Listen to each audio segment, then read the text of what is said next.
আমি আজকে কবুতরের মাংস রান্না করতেছি, তাই এখানে আদা জিরা রসুন যা লাগছে সব কিছু দিয়ে দিচ্ছি। আগে পেঁয়াজটা ভালোভাবে লাল করে ভেজে নিয়েছিলাম। আপনারা তো জানেনই মাংস রান্না করলে কী লাগে, সব কিছু আমি দিয়েছি কষিয়ে। তারপরে এই যে আমি কবুতরের মাংসটা দিয়ে দেবো। এখানে কবুতরের মাংস সবচেয়ে বেশি লাগে হয় যে পেঁয়াজ আর রসুনটা বেশি দিতে হয়। নিয়েছি কবুতরের মাংস, এখানে কিন্তু প্রায় 3টা কবুতর হবে, মানে আমার 5টা কবুতর 2টা ভাগ করা হয়েছে এই জন্য। আর এই যে রসুন পেঁয়াজ একসাথে আবার কিছু দিয়েছি, আবার এই যে তেলও বেজে নিয়েছি।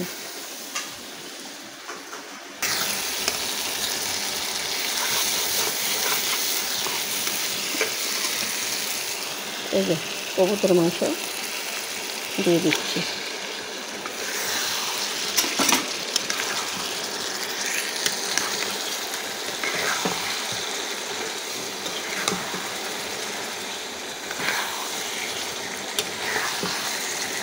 এটা ভালোভাবে কষাতে হবে, একটু পানি দিয়ে কষিয়ে নেব। এখন একটু পানি দিয়ে দিচ্ছি,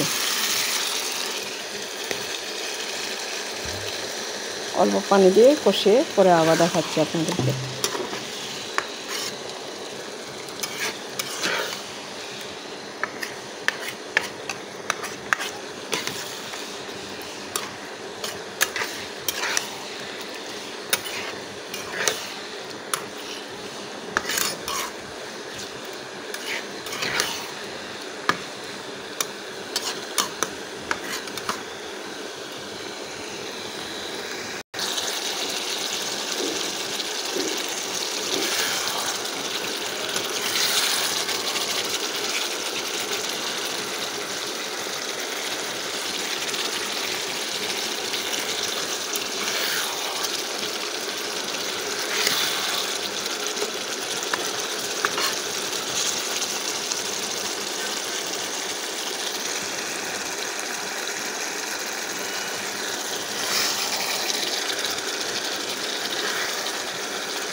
এই যে আমার কবুতরের মাংস প্রায় শেষ, রান্না করা হয়েছে। আপনারা বলবেন কেমন হয়েছে।